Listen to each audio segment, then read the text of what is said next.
Sir, ಮೂಡಕ್ಕೆ ಸಂಬಂಧಪಟ್ಟಂತೆ ತಂದೆಯವರು ಮೂಡಕ್ಕೆ ಬರೆದಿರುವಂತಹ ಪತ್ರ ಈಗ ಲಭ್ಯ ಆಗಿದೆ. ಸುದೀರ್ಘವಾಗಿ ಬರ್ತಿದ್ದಾರೆ ಸೈಟ್ ವಿಚಾರಕ್ಕೆ ಸಂಬಂಧಪಟ್ಟಂಗೆ. ಯಾವ ಸೈಟ್?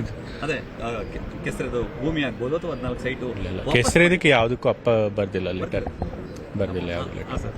ಈಗ ಅದೇ ಸರ್, ಕ್ಲೀನ್ ಚಿಟ್ ಸಿಕ್ಕಿರೋ ಬಗ್ಗೆ ಅಪ್ಪ ಯಾವುದೇ ಪತ್ರ ಬರೆದಿಲ್ಲ, ತಾಯಿಯವರು ಮಾತ್ರ ಪತ್ರ ಬರೆದಿದ್ದು ಮೂಡ ಸೈಟ್ಗಳ ವಿಚಾರವಾಗಿ. ಸೊ ಅದು ತಪ್ಪು ಮಾಹಿತಿ ಆಗಿರೋದು. ಸೊ ಇವತ್ತು ಕೋರ್ಟ್ದಿತ್ತು, ನಾನು ಬೆಳಗ್ಗೆಯಿಂದ ಬೇರೆ ಬೇರೆ ಕಾರ್ಯಕ್ರಮಗಳಿಂದ ಕೋರ್ಟ್ ತೀರ್ಪನ್ನು ಓದಕ್ಕಾಗಿಲ್ಲ. ಅದನ್ನ ನೋಡ್ಬಿಟ್ಟು ನಾನು ಆಮೇಲೆ ನನಗೆ ಗೊತ್ತಿರಲಿಲ್ಲ ಆ ವಿಚಾರ.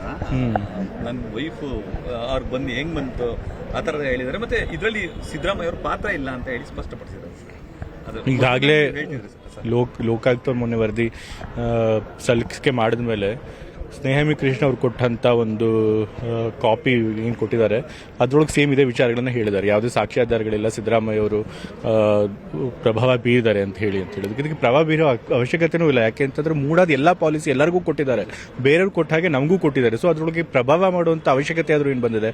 ಸೊ ಹಾಗೆ ತಂದೆಯವ್ರದ್ದು ಏನೂ ಪಾತ್ರ ಇಲ್ಲ. ಮತ್ತೆ ಕಾನೂನಾತ್ಮಕವಾಗಿ ಏನು ಮೂಡಾದವ್ರು ಎಲ್ರಿಗೂ ಕೊಡ್ತಾರೆ ಅದೇ ರೀತಿ ನಮಗೂ ಕೊಟ್ಟಿದ್ದಾರೆ. ಮತ್ತೆ ಮೂಡಾದವರು ನಮಗೆ ಮಾಹಿತಿ ಕೊಡದೇನೆ ಅನಧಿಕೃತವಾಗಿ ನಮ್ಮ ಜಮೀನನ್ನು ಅವರು ಅಕ್ವೈರ್ ಎಂಕ್ರೋಚ್ ಮಾಡ್ಕೊಂಡಿದ್ರಿಂದ, ಅದನ್ನು ನಮ್ಗೆ ತಿಳಿಸ್ದೇನೆ ಅದು ಉಪಯೋಗಿಸ್ಕೊಂಡಿದ್ದರಿಂದ ಅವ್ರು ಕೊಡಬೇಕಾಗಿತ್ತು, ಅದನ್ನು ಕೊಟ್ಟಿದ್ದಾರೆ. ನಾವು ಅಫ್ಕೋರ್ಸ್ ಕೋರ್ಟ್ ಹೋಗಿ ಅದನ್ನು ತಗೊಳ್ಬೋದಾಗಿತ್ತು. ಬಟ್ ಬೇರೆಯವರೆಲ್ಲರಿಗೂ ಕೊಟ್ಟಾಗೆ ನಮಗೂ ಕೊಟ್ಟಿದ್ದಾರೆ ಅಂತ ಹೇಳಿ ನಾವು ಸುಮ್ಮನೆ ಇದ್ದೀವಿ. ಬಟ್ ಅದನ್ನು ಇವರು ರಾಜಕೀಯ ದುರುದ್ದೇಶದಿಂದ ನಾವು ಪ್ರಭಾವ ಬಳಸಿ ಕಾನೂನು ಬಾಹಿರವಾಗಿ ಇದು ಮಾಡ್ತಿದ್ವಿ ಅಂತ ಹೇಳಿ ತಪ್ಪು ಕಂಪ್ಲೇಂಟ್ ಕೊಟ್ಟಿದ್ದಾರೆ. ಆದರೆ ಲೋಕಾಯುಕ್ತದ ವರದಿಲ್ಲ ಆ ರೀತಿ ಏನೂ ಆಗಿಲ್ಲ ಅಂತ ಬಂದಿದೆ. ಸೊ ಹಾಗಾಗಿ ಸತ್ಯಕ್ಕೆ ಜಯ ಸಿಕ್ಕಿದೆ. ಸುಖ ಸುಮ್ಮನೆ ತಂದೆಯವ್ರನ್ನ ಟಾರ್ಗೆಟ್ ಮಾಡಿದ್ರು ಅಂತ ಅನಿಸ್ತದೆ. ಹೌದು, ಖಂಡಿತ. ಯಾವಾಗಲೂ ಈ ಕೇಸು ಬಂದಾಗಲೇ ನಾನು ಹೇಳಿದೆ, ಬೇಕು ಅಂತೇಳಿ ಮುಖ್ಯಮಂತ್ರಿಗಳನ್ನು ಟಾರ್ಗೆಟ್ ಮಾಡ್ತಿದ್ದಾರೆ. ಯಾಕೆಂದರೆ BJP ಅವರಿಗೆ ಯಾವುದೇ ಒಂದು ಇಶ್ಯೂ ಇಲ್ಲ ರಾಜ್ಯದಲ್ಲಿ ನಮ್ಮ ಕಾಂಗ್ರೆಸ್ ಪಕ್ಷದ ವಿರುದ್ಧ, ಮುಖ್ಯಮಂತ್ರಿಗಳ ವಿರುದ್ಧ ಹೋರಾಡೋದಕ್ಕೆ ಅಂತೇಳಿ. ಸೊ ಹಾಗಾಗಿ ಇಲ್ಲದೇ ಇರೋ ವಿಷಯದಲ್ಲಿ ಹಗರಣ, ಇಲ್ಲದೇ ಇರೋಂಥ ಕಡೆ ಹಗರಣ ಆಗಿದೆ ಅಂತೇಳಿ ಸುಳ್ಳು ಪ್ರಚಾರ ಮಾಡೋಕ್ಕೆ ಹೊರಟಿದ್ರು. ಸೊ ಹಾಗಾಗಿ ಕೆಲವರು RT ಆಕ್ಟಿವಿಸ್ಟ್ಗಳನ್ನು ಎತ್ಕಟ್ಟಿ ಇದನ್ನೆಲ್ಲ ಮಾಡಿದ್ರು. ಬಟ್ ಇವತ್ತು ಕೋರ್ಟ್ ಅದಕ್ಕೆ ಸರಿಯಾದ ತೀರ್ಪು ಕೊಟ್ಟು ತಮ್ಮನ್ನು ಕೂಡ ಈ ಪ್ರಕರಣದಲ್ಲಿ ಸಿಲುಕಿಸುವಂತಹ, ಅಂದ್ರೆ ತಮ್ಮ ಹೆಸರನ್ನು ತಳಕು ಹಾಕಿಸುವಂತ. ಹೌದು, ನನ್ನ ಹೆಸರು ಕೂಡ ತಳಕು ಹಾಕುವಂತ ಪ್ರಯತ್ನ ಮಾಡಿದ್ರು. ಆದರೂ ಕಂಪ್ಲೇಂಟ್ನಲ್ಲಿ ನನ್ನ ಹೆಸರಿರಲಿಲ್ಲ.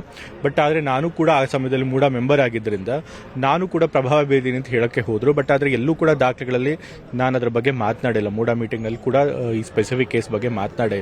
ಸೊ ಹಾಗಾಗಿ ಯಾವುದೇ ಸಾಕ್ಷ್ಯಾಧಾರಗಳು ಕೂಡ ಇಲ್ಲ. ಮಾಡಲಿ ಅವ್ರು ಎಲ್ಲಾದರೂ ವಾದ ಮಾಡಲಿ, ಸುಪ್ರೀಂ ಕೋರ್ಟ್ಗಾದರೂ ಹೋಗಲಿ. ಆದರೆ ನ್ಯಾಯ ನಮ್ಮ ಪರವಾಗಿದೆ, ಸತ್ಯ ನಮ್ಮ ಪರವಾಗಿದೆ. ಹಾಗಾಗಿ ನಮ್ಗೆ ನ್ಯಾಯ ಸಿಗುತ್ತೆ ಅಂತ ನಮ್ಗೆ ಚೆನ್ನಾಗಿ ಗೊತ್ತು. ಕನ್ನಡಿಗರ ಮೆಚ್ಚಿನ ನಿಮ್ಮ ನ್ಯೂಸ್ 18 ಕನ್ನಡ ಈಗ ವಾಟ್ಸ್ಆಪ್ನಲ್ಲಿಯೂ ಲಭ್ಯ. ಕರ್ನಾಟಕ ಮತ್ತು ದೇಶ ವಿದೇಶದ 360 ಡಿಗ್ರಿ ಸುದ್ದಿ ವಿವರವನ್ನ ನೀವು ನಿಮ್ಮ ಕೈ ಬೆರಳುಗಳಲ್ಲಿಯೇ ಪಡೆಯೋದಿಕ್ಕೆ ಈ QR ಕೋಡ್ ಅನ್ನು ಸ್ಕ್ಯಾನ್ ಮಾಡಿ. ನಮ್ಮ ಚಾನೆಲ್ ಅನ್ನು ಫಾಲೋ ಮಾಡಿ, ನೋಟಿಫಿಕೇಶನ್ ಆನ್ ಮಾಡಿ.